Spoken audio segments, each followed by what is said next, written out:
the Q&A part of this session, I'm absolutely delighted, is going to be led by Lindsay Isaacs, trustee of the Cure Parkinson's. Forget the trust bit. I always keep adding that extra bit. Oh dear, 15 years and counting. I'm also absolutely delighted that we have another rallying stalwart with us. Camille, thank you so much for joining us. Camille is a clinician based down in Plymouth and is so knowledgeable and so thoughtful about Parkinson's. And actually, as a standard feature of rallying, we always have your questions answered, and having a really knowledgeable clinician is absolutely critical. So Camille, thank you, because I know you've had a bonkers week as well. And we've also, Patrick, well done, you've managed to join the panel as well, because Patrick is also chairing Grand Challenges on another computer, sitting side by side. So it's fantastic that you're here as well. So Lindsay, over to you. First question. You need to unmute, lovely. Am I here? Can you hear me? Oh yeah, good, sorry.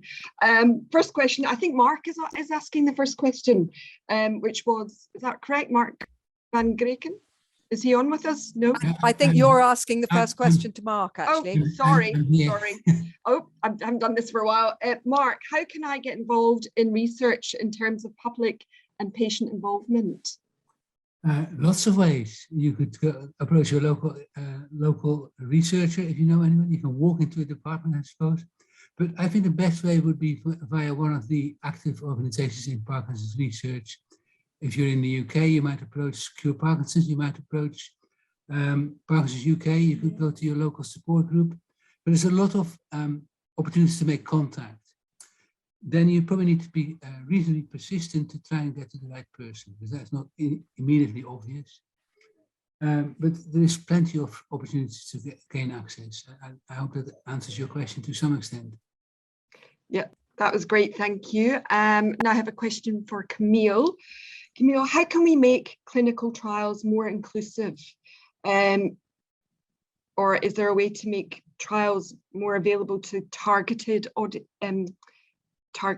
participants, so different cultural backgrounds, young onset, advanced Parkinson's, that type of thing? That is a really super question and very timely question, because yesterday, as some of you may know, it was a dissemination event for the Include framework, and the Include framework was a piece of work undertaken by NIHR Clinical Research Network within the UK, addressing that exact question. We know that there are differences in terms of accessibility for not only trials but healthcare, and nothing has made that more starkly apparent than the COVID pandemic and the way that this has differentially affected people with less access to healthcare and almost by definition, therefore, less access to research. And of course, the way out of the COVID pandemic was indeed research. So it was really important that the people that were impacted the most by the condition were the ones that were included in the research undertaking. So that threw up all sorts of challenges. And whilst that's true for COVID, it's also true for Parkinson's, of course. And as I think was discussed very eloquently in the last session, we don't even understand the extent to which Parkinson's affects all of the populations affected by the condition, because of course most of the research is undertaken in quite a selective group of people. So that the need for inclusivity is broad and is now a very well made case, and I think that's understood globally. So I don't know if I put something in the chat, does that go to everybody or just the panelists? I'm going to pop it in the chat. Yeah, pop it in the chat. That's perfect. Absolutely perfect. Helen can then sort that out. So what I put in the chat is a link to an inclusivity based on ethnicity. Actually, this particular one, I'll try and or maybe somebody else can pop it in the chat. The link to the Include framework. which is in its totality. The specific link that I've put in is an ethnicity framework for considering inclusivity, because that, of course, is particularly challenging.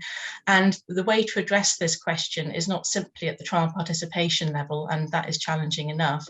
It's actually looking across the whole of that trial landscape to say, are we really asking the questions that this particular population of people with the condition need answering?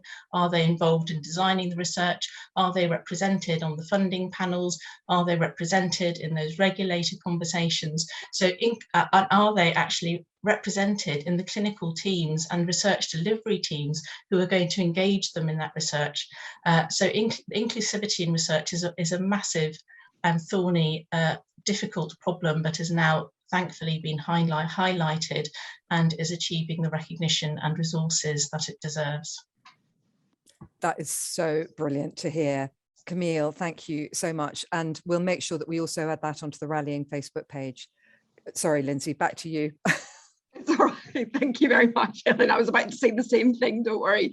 I think we now have a question from Patrick. For Patrick, I think. For Patrick. Patrick, thank you so much for joining us today. Pleasure to be here. I'm happy. It's been a great session. Yeah, I wonder if you could tell us who has won the esteemed Tom Isaacs Scientific Award for 2021. As you know, this award is given to scientists who involve people with Parkinson's in their work. Over to you, Patrick. Am I supposed to know this? Oh, wait a second. Here it is. We'll have a drum roll first. The winner of the 2021 Tom Isaacs Award is, second drum roll, Camille Carroll! Yay! And now we have a video. Watch your reaction and watch the video. Exactly. Congratulations, Camille. Eros, I think over to you to share your screen.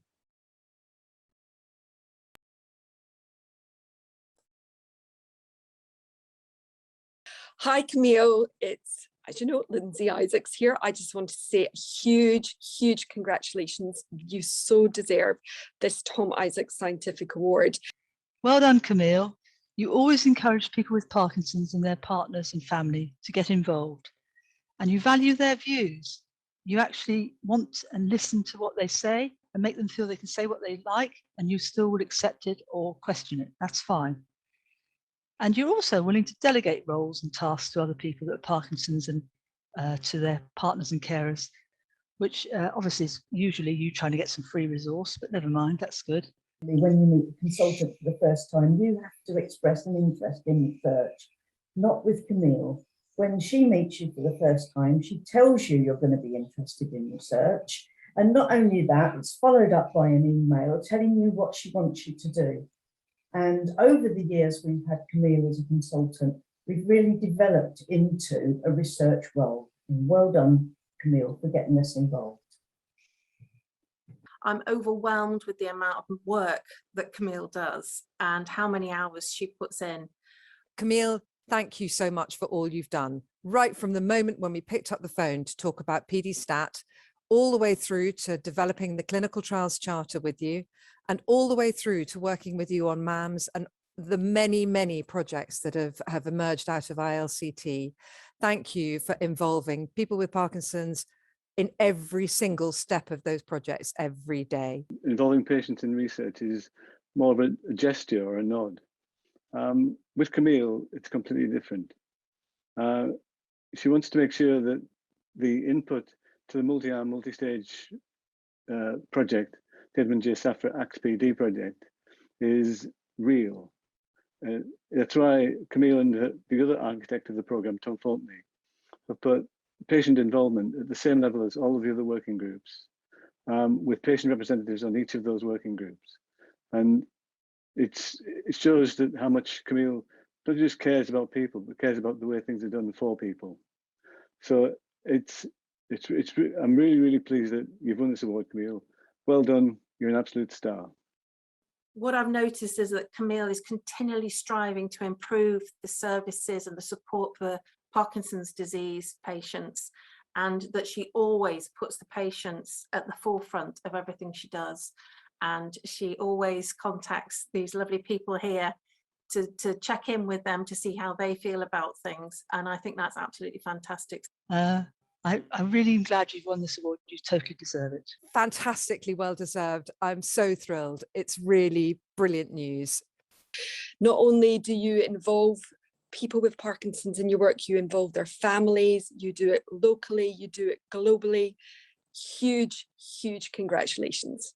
Congratulations, Camille. This is really amazing. I know it's always been really, really important to you to see what patients think and to get them involved in every part of your research. So I'm really happy for you that you won this award. Camille, I can't think of anybody more deserving than you to win this award. Well done. I'm sure Tom is up there looking down thinking, great choice. What a great choice. Well done.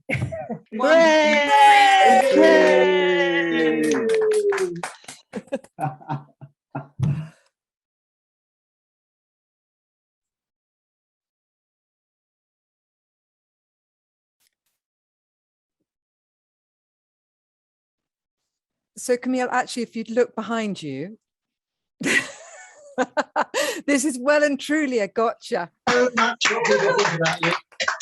The little things you allow people to do, as much as possible.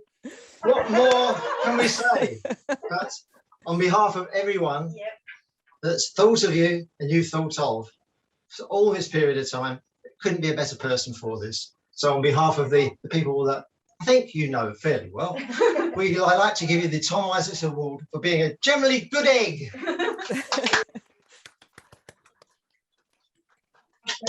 No, you haven't broken it. You haven't broken it properly. That's how it goes.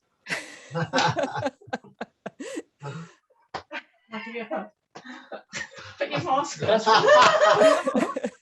good. Well done.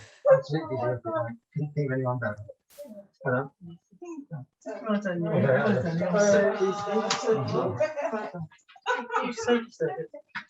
Is she allowed to come off with us now? She is allowed to go and eat cake. She is definitely allowed to go and eat cake. I'm just overwhelmed and stunned. Well, congratulations. It's brilliant. It's absolutely brilliant. I can't see you because I've taken off my glasses. Camille, did we get you, or were you sitting there just waiting for the announcement? No, I was waiting for those tricky genetics questions that I wouldn't be able to answer. So I said to Helen, oh, no, you need Stephen on this panel because I can't answer anything about LARC2. Questions about constipation, I can manage those. Well, Camille, you can probably tell I wasn't the actual chair. This was all I did a very good job of it. I'm going to hand it quickly back to Helen to take control. I forgot to even introduce my panel. So, Helen, I just want to say, I am stunned. This is completely unexpected, and I don't feel in any way worthy of such recognition. But you will remember that first conversation over the telephone about PD stat, where you couldn't see me, of course, because Zoom didn't exist. Yeah. And I was very rotund with child number 4, thinking, oh my gosh, they're not going to want me to do this study. They know I'm pregnant. Child number 4 is 8 years old today. Wow. It is full circle. That's amazing. It is indeed. Well, happy birthday, child number 4, and congratulations, Camille. It's fantastic and hugely well deserved. Well done. Thank you very much. Now go and eat cake, please. Go and eat cake.